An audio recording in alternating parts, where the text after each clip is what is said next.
We're back again. I am so mad. We have the Honorable Keith V. Hamilton, Worcester County freeholder. He might be the next mayor of Trenton, New Jersey. Is that a good thing? I don't know. Perceptions of Trenton vary. Let's start quickly. What's a freeholder again for those who don't know? Yes, thank you. A freeholder is a county representative, and in Mercer County, we represent the entire county. So we don't have a city, a town. All 7 of us represent the 13 municipalities. Primarily, we're responsible for the budget. People who come under the budget are prosecutor's office, sheriff's department, human services. We also have our transportation, which does a lot of great work on the roads. You see the blue signs that say Mercer County. Those are county roads. Those are roads that we're responsible for.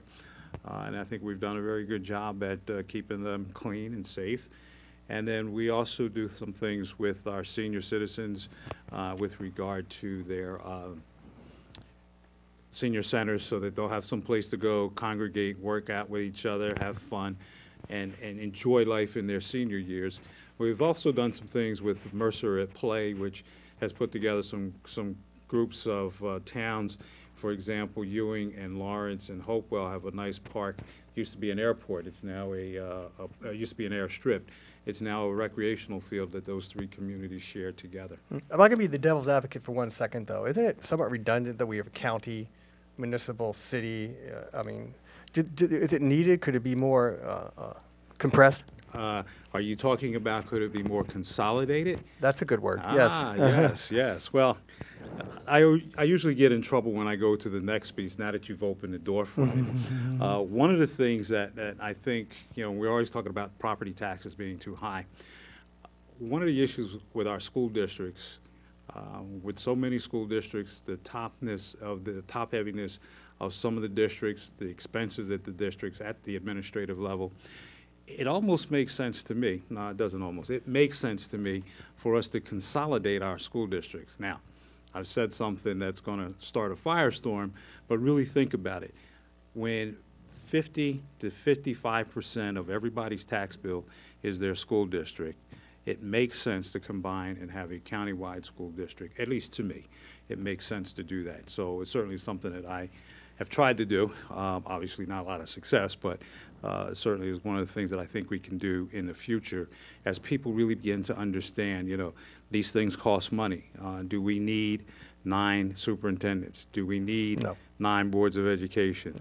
No. Do we need 9 back offices? So, those are some of the questions that we need to start asking ourselves if we're really truly going to get to become a cost-effective organization. And we need students who know what Canada is, too. At the same time, we spend all that money. Also, the consolidation issue with the schools, it's almost like a state issue with New Jersey. Why our property taxes are so damn high, as opposed to you go over across Delaware to Pennsylvania and it's lower. Yeah, they have big schools. They consolidate, Pennsbury, all those big schools. Most of the districts, particularly in Delaware, they have countywide school districts in Delaware. And that's one of the areas where I've looked at to ascertain that it's a good thing. Because, the other piece that you get from that is you now have a book series. You can go to Addison Wesley, and they can make your entire book series for all K through 12 through the entire district. They can write the books at an A level, B level, C level, and D level if they need to. But you're dealing with the same person. You're dealing with the same material. Streamlined. So you do get a very nice streamlined process. I have a vetting question. Do you believe in evolution? Because that's a big thing in the books and everything, though. You're running for mayor. I am a Christian. Oh. Okay. Well, since you're asking the question. No, go. Yeah, of course. And I do not. There is evolution of things. For example, here's a good one. Sickle cell anemia. Why do you think that affects so many African Americans? Did they have they used it with a cell that fought malaria back in Africa? Absolutely. And it transformed into a sickle cell, which now prevented them from catching malaria. When it came to the States, there was no malaria, so there was nothing. That's an evolution. Those types of things I do believe in. But in all honesty, since you've asked the question, I believe in creationism. Oh, my God. Well, I'm still voting for you for mayor because you came on. Let's get to the fact. I like you. You have some radical ideas. Now, I got to be honest with you. When I hear about becoming mayor of Trenton, I'm not, from what I understand, I'm somewhat ignorant. I'm not a big Doug Palmer fan. I thought he liked to be in front of big priced items and everything. I think he was blind to the gang issue that was slowly erupting. Tony Mack, from what I heard, he can't count. When I talk to you, you have a serious plan. You also, you can concisely tell people what the plan is. And what are your plans to get radical and transform Trenton? Well, we have a couple things. We talk about the economics, the 3 E's: economics, education, and empowerment. On the economic side, it's clear that the city needs an infusion of cash that we need to get from somewhere. Now, our current governor is taking a lot of that money away from us, and we really need to get him educated as to, look, this is the capital city. Yeah, understand a couple of things. The tax value, the payment in lieu of taxes, when you're appraising the State House at $3, it shows up on the Mercer County tax roll as a $3 property, when in actuality it's $279 million. If he paid the taxes on that everybody else has to pay, we would have a sustainable government. You take the State House, you take the state prison, you take all the other state buildings, and you put their real value to use. That would help solve some of Trenton's financial problems. You know, people say, well, why all of a sudden is it a need? It's been a need for a while. It's just that no one has asked for it in the past. That's innovative. Another thing that has been done in other cities like ours very successfully is a city wage tax. For example, in the city of Trenton, you have over 30,000 people to come in the city every day, earn a living, and they take that money somewhere else. True. But they are causing a burden on our police system, our fire, all the services that we provide. So what we need to do is really understand and have a serious dialogue with the governor, with the legislature, about how we can do this in a meaningful manner so that Trenton can be self-sustaining. You know, one of the things that a lot of people don't realize about the city of Trenton is it has an awful lot of history. The only thing we do really hear about is that was the turning point of the Revolutionary War. Great, yes it was. But a lot of people don't realize it was also the U.S. Capitol. Right. You know, they also don't realize that not only was it the U.S. Capitol, significant documents were drawn up and signed here.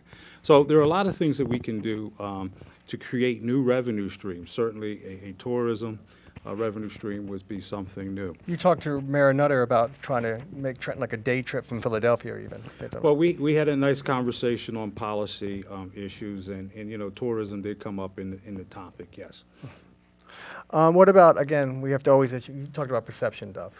Trenton's not safe. Yeah, when people say, you know, hey, let's go to Trenton, I try to get people to go to Trenton with me to, you know, go to some nightclub, and they're like, no, I ain't doing that. And, you know, the perception becomes reality. So some of it's based upon, you know, headlines you see in the Trentonian, and then some of it is just, you know, we're too scared to go to Trenton. Mm-hmm. Well, you know, that is, as you say, perception is reality. One of the things that we're looking at doing, when I say we, my team, my administration. You have a 5-year plan, don't you, or something? It's a 5-year plan. Actually, there's two. There's the 5-year plan and the 7-year plan. They're pretty much interwoven, but it just depends on who I can get the money from to make which plan work the best. You know? But you know, for safety, to increase the safety and to change that perception, there's some new technology that's been out for the last few years. There's the bang technology where you can detect a gunshot going off so that the police officers can respond to it much quicker and hopefully be able to catch the culprits in a relatively short period of time. Another thing we can do is to increase the number of cameras that we have in the town. Now, I know people get a little nervous when I talk about Big Brother watching, but one of the things that I would do along with the Big Brother concept would be to have a community advisory group whom would sit down with the police, and they would understand exactly what's going on. They would know what the police are doing. Now, that gives us a couple of nice things. It gives community people, It gives community people an opportunity to be directly involved in changing the perception and the safety of the city, which I think is an absolutely great thing. So we would certainly look to do that.